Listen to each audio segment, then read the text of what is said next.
Ei, crianças, bom dia! Vamos iniciar hoje a correção de algumas páginas da apostila. Nós vamos iniciar pela página 48. Atividades que vocês fizeram já em outra semana.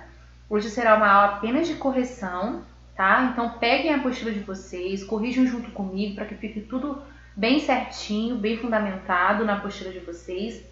E após isso a gente vai também corrigir o CA, páginas 22 e 23. Eu quero que vocês prestem atenção em uma coisa. Como a correção de hoje será sobre interpretação textual, fiquem atentos às sugestões de respostas, né? Porque eu vou explicando as respostas e aí vocês vão analisando. Por exemplo, a resposta que vocês deram tem alguma coisa a ver com o texto, ela faz sentido, ela realmente respondeu aquilo que o texto estava dizendo, aquilo que a pergunta pediu. Então eu vou dar uma sugestão de resposta, vocês vão comparar com aquilo que vocês escreveram em cada resposta e em seguida verificar se aquilo faz algum sentido, se está semelhante. Agora, nesse caso, né, se tiver de acordo com aquilo que eu falar aqui, não é necessário trocar, beleza? Mas se a resposta estiver totalmente fora de contexto ou não tiver nada a ver com aquilo que eu disser, ou propriamente com o texto que a gente está estudando, aí sim vocês precisam retomar, né, a pergunta, ler novamente, compreender aquilo que eu explicar aqui e fazer a resposta novamente, tá ok? Vamos lá? Vamos lá, a gente vai iniciar a correção pela página 48 da apostila. Vocês podem acompanhar comigo aqui por essas páginas que estão sendo passadas na tela. E aí a gente começa na interpretação dessa crônica, né, que está na página 48 mesmo, com o título Ser Índio é muito mais legal. E aí vamos às perguntas, né, que se encontram na página 49. Estou aqui também com a minha apostila aberta.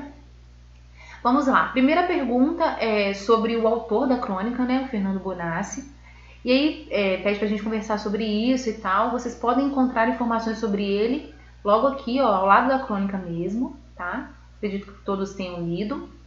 E já passamos para a questão número 3. Em sua opinião, o que motivou o escritor a escrever essa crônica? Ou seja, qual foi a motivação que levou a ele querer escrever o tipo de crônica que ele escreveu, o assunto que ele escreveu?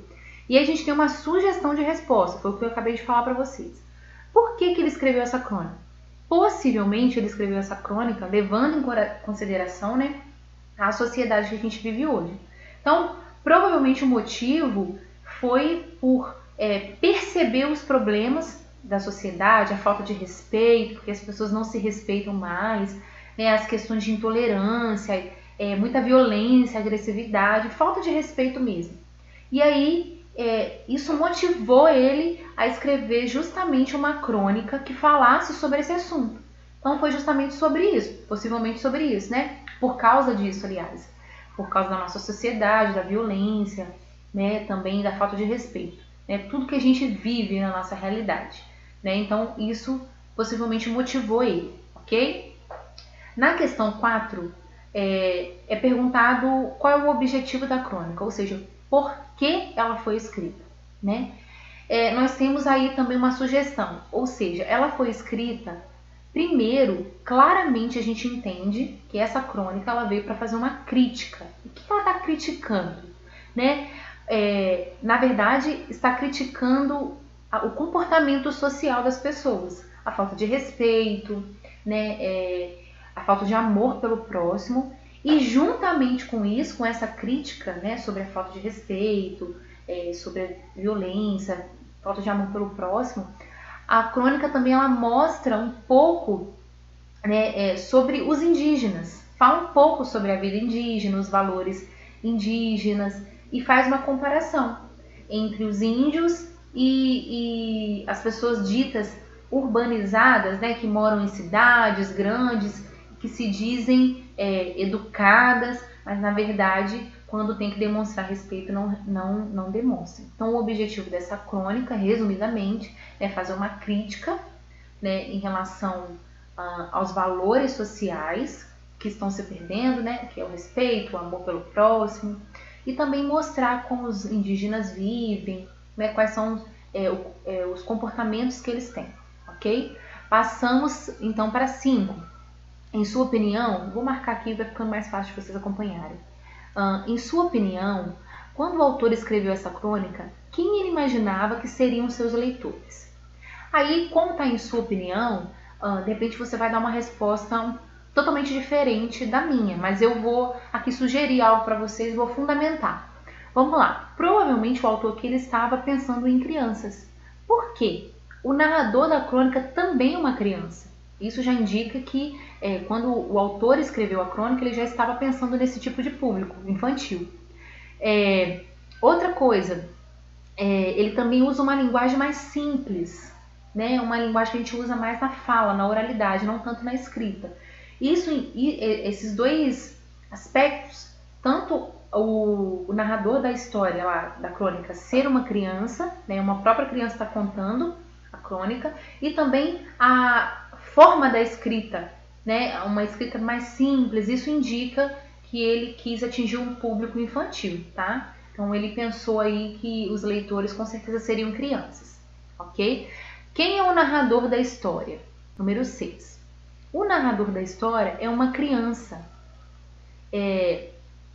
Essa história ela mostra pra gente que além dessa linguagem mais simples, né, usada até mesmo por crianças, adolescentes e tal, lá na própria crônica é mostrado que quem está contando ela, narrando ela, é um estudante, né? Então minha professora, né, ele fala lá assim, deixa eu ler aqui, ó. Mas a minha professora disse uma coisa que eu fiquei pensando. Então é um estudante, é uma criança, então parece uma criança. Poderia ser um adolescente também, a gente poderia até cogitar essa possibilidade, tá bom? Vamos para 7. O narrador do texto participa da história? Retire um trecho do texto para comprovar. Ele participa da história sim, ele está contando a própria história, então ele participa da história, a gente consegue identificar isso claramente lendo o texto. Aí tem um trecho aqui, ó, vou até citar esse trecho aqui mesmo, ó. Mas a minha professora disse uma coisa que eu fiquei pensando. Esse seria um trecho para justificar que ele participa da história, o próprio narrador participa da história, tá? Aqui ele está falando dele mesmo, da história dele mesmo. Número 8. O narrador começa a crônica expondo uma opinião, né? Vocês vão reparar que ele está falando, ó, quando a gente ouve falar de um lugar evoluído, ele está falando de algo que ele pensava, né? Só que ele muda a ideia dele quando a professora dá uma explicação. Isso acontece muito com a gente, que é ser humano. Às vezes a gente tem uma ideia formada na mente, né? Que a nossa opinião é aquela e pronto, acabou, não penso de outro jeito, ninguém vai me convencer. Mas aí vem uma pessoa com um argumento correto e te faz pensar de uma outra forma. A vida é assim, a gente vai aprendendo e vai indo, evoluindo. É dessa forma que a gente aprende mesmo, ouvindo a opinião de várias pessoas e aprendendo com tudo isso. Aí, o que é perguntado aqui na 8? O que ela disse para provocar essa reflexão? Porque fez o garotinho ele refletir, ele pensar. Copie esse trecho. Ele diz, ó, ela disse, deixa eu marcar aqui, peraí, gente. Marcar aqui embaixo, ó, marcar de amarelinho.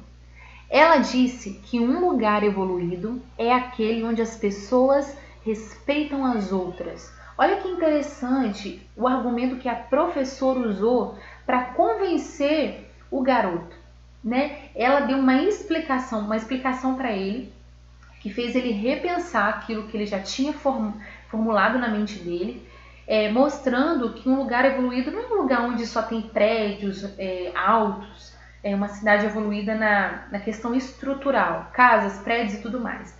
Mas ela fez ele pensar que não basta ter tudo isso, essa evolução estrutural, se as pessoas não se respeitam, se elas não sabem falar com respeito umas com as outras, respeitar a opinião, respeitar o espaço, né, respeitar a vida uma das outras. E aí a gente vê ela falando, ele ali dando o exemplo, a crônica vem falando sobre os indígenas, que aos nossos olhos, né, são tribos e tal, e pessoas que não são tão evoluídas, porque quando a gente pensa em indígena, hoje não, até que eles são mais evoluídos, uns usam celular, mas a gente pensa assim, uma tribo já vem na nossa mente, não tem tecnologia, casa, vive em tendas ou de outro tipo, dorme em redes, E a gente vê que eles não são tão evoluídos aos nossos olhos. Mas ela vem trazendo essa comparação entre uma sociedade que tem toda a tecnologia, estrutura, carro, prédio e tudo mais, mas não se respeita. E aí a gente olha para esse povo indígena e vê que eles são simples na questão de, às vezes, tecnologia, de moradia, mas em valores eles são muito melhores do que muitas pessoas da cidade. Entenderam até aqui? Então o trecho aí que a professora usou foi esse. Ela disse que um lugar... o trecho do texto em que faz o menino repensar é esse. Ó. Ela disse que um lugar evoluído é aquele onde as pessoas respeitam as outras, tá? Gente, só um detalhe. Não se esqueçam de colocar respostas completas, tá? Esse é um combinado nosso, embora aqui na minha apostila, que eu estou mostrando na tela para vocês, não apareça, mas é um combinado nosso. Então se lembrem disso, dá respostas completas. Vocês já sabem fazer isso perfeitamente, ok? Vamos lá. Vamos corrigir então a página 50 e também a página 51. Aqui no número 9, vocês devem responder o que vocês entenderam do título da crônica. Né? Então nós temos aí duas sugestões mais ou menos, ou de repente vocês usaram uma das duas, ou as duas.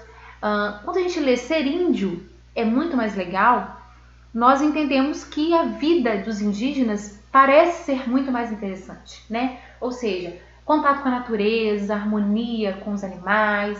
Então a vida dos indígenas é interessante, é legal, poderia ser uma sugestão de resposta. Para quem já leu, né, como nós já lemos o texto, né, antes de chegar aqui a essa pergunta, nós também entendemos pelo contexto do texto que ser índio é muito mais legal porque eles têm atitudes civilizadas, ou seja, mais atitudes de respeito do que as pessoas que moram na cidade, tá bom? Número 10. Segundo o texto, o que parece ser evoluído para algumas pessoas. De acordo com o texto, ser evoluído para algumas pessoas é morar em um país com muitas construções, com prédios, campos e também naves espaciais.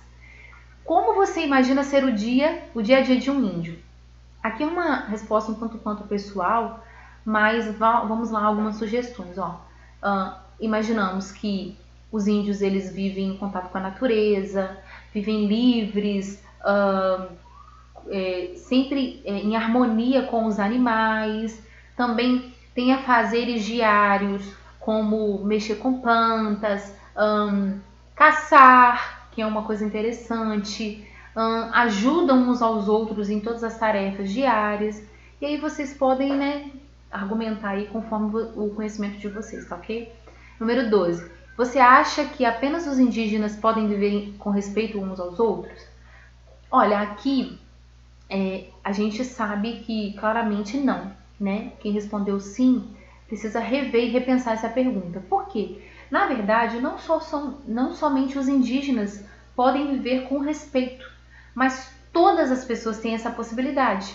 Se a pessoa quiser, né, ela pode viver com respeito de uma forma tranquila, de uma forma pacífica, harmoniosa. Então, qualquer tipo de pessoa, seja de qualquer país, estado, cultura, ela tem a possibilidade de viver em harmonia, de viver de uma forma respeitosa, né, na sociedade, tá bom? Número 13. O que é necessário para que todas as pessoas sejam consideradas evoluídas? No contexto que nós estamos estudando, o necessário para que as pessoas sejam consideradas evoluídas é o respeito. Então, deve haver o quê? Respeito entre as pessoas. Só assim elas serão consideradas evoluídas. Número 14. Você já presenciou algo que poderia ser considerado uma atitude evoluída? Pensando também no assunto que a gente está estudando, vocês vão pensar em alguma atitude respeitosa que vocês já presenciaram, que vocês já viram, algum familiar, algum colega, até na escola mesmo, algum parente, alguém que vocês viram na rua, tendo uma atitude de respeito. Na verdade, hoje em dia é muito difícil a gente ver isso, porque as pessoas elas nunca querem resolver as coisas no diálogo, sempre procuram o que é bom para elas, nunca pensando no próximo. É muito difícil, mas não é impossível. Eu mesma já presenciei diversas atitudes de respeito e de amor pelo próximo que podem ser consideradas atitudes de pessoas evoluídas, tá? Então vocês uma resposta pessoal, cada um fazendo a sua. Aqui, ó, no lugar onde você mora, as pessoas, então vocês vão marcar as alternativas aqui que vocês já viram, presenciaram e sabem, já identificaram que as pessoas fazem. Por exemplo, reciclam lixo? Se sim, marca, se não reciclam, não marca, tá? Uma questão pessoal aqui. Essa letrinha aqui também é uma questão pessoal, letra A no caso. E a letra B, quais dessas atitudes você já pratica? Se você pratica alguma coisa citada aí na número 15, vocês vão descrever aqui na letra B, tá? Número 16, o que o narrador e sua turma combinaram? De acordo com o texto lá, eles combinaram que a turma se tornaria, né, uma tribo que se respeita, e aí eles iam aprendendo, né, como que se diz assim, com o tempo, eles iam crescendo juntos, eles iam aprendendo juntos, né? Aí essa é a sugestão de resposta, lógico que está dentro do contexto. Falei com algumas palavras diferentes aqui, mas quem tiver em dúvida, ó, tá lá no último parágrafo, tá? Ó, por causa disso tudo, a minha turma agora é uma tribo, combinou que conforme a gente for crescendo, vai tentar ser evoluído como os índios. Então o combinado deles foi usar o exemplo dos índios, né? Se tornaram uma tribo e eles foram evoluindo, foram crescendo com atitudes de respeito uns com os outros, tá?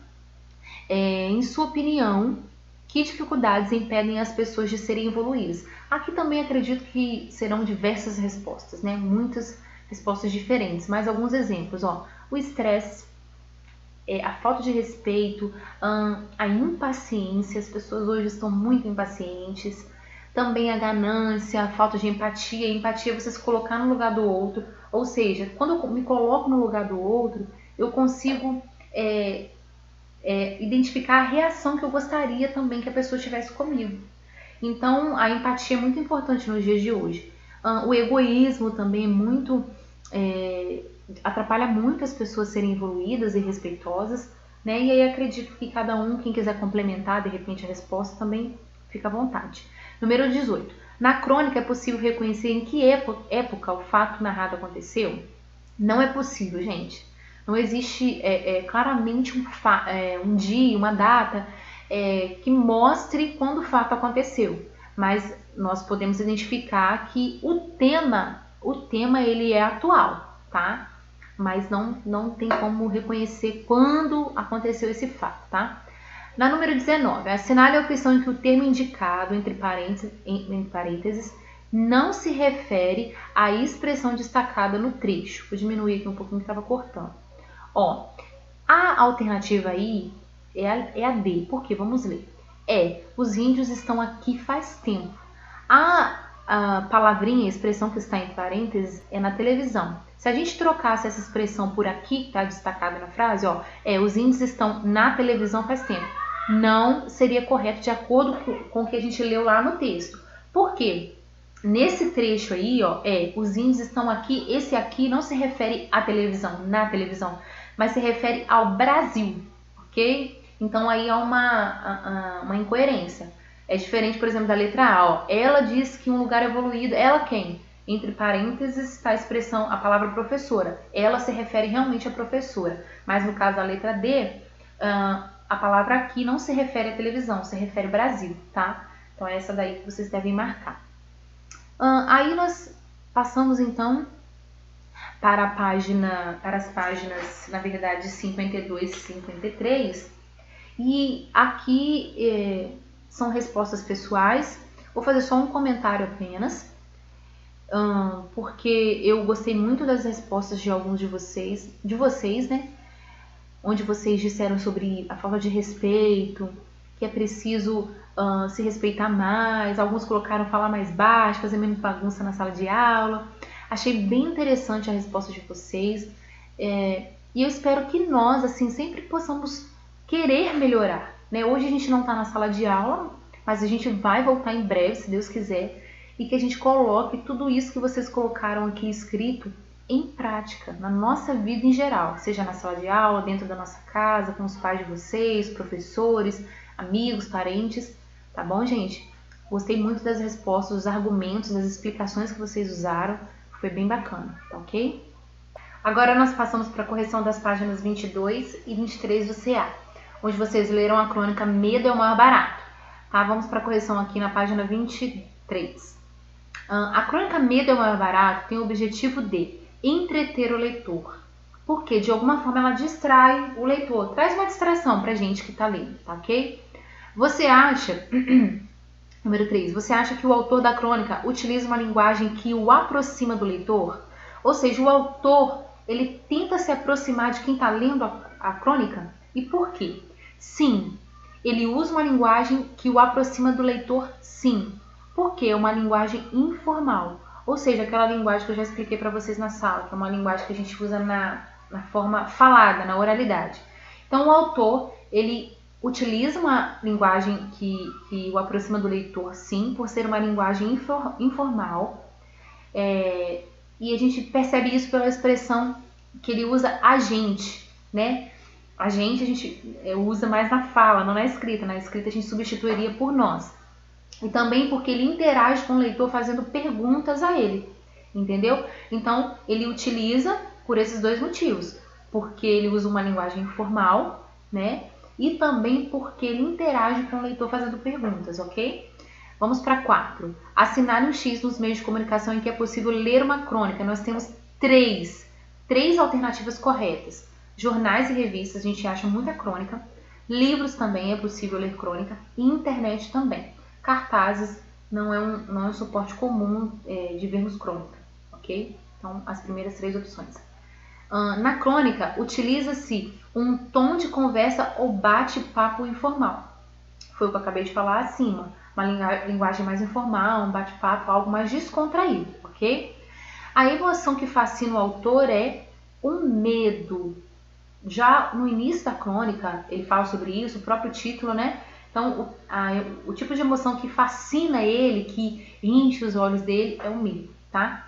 Transcreva o trecho que justifica que ter medo é bom. De acordo com o texto, é esse trecho aqui, ó. Imagina só. Vamos aumentar aqui um pouquinho. Imagina só. Epa, vamos deixar carregar. Imagina só, se a gente não tivesse um pouco de medo de atravessar a rua e fosse atravessando sem olhar, uma hora ou outra ia acabar quebrando a bunda. É ou não é? Fica até uma expressão um pouco engraçada, né? Mas é essa expressão aí, tá? Vocês devem anotá-la na número 7, ok? Finalizamos, então, a correção da semana com essas 2 atividades, ok? Façam tudo corretamente. Não se esqueçam de dar respostas completas. Também de iniciar as frases, as respostas sempre com letra maiúscula e de pontuar a resposta de vocês, tá bom, gente? É isso, crianças. Finalizamos a nossa aula de correção. Espero que vocês tenham entendido tudo. Qualquer dúvida, estou à disposição. Estou morrendo de saudade de vocês. Beijinhos. Tchau, tchau.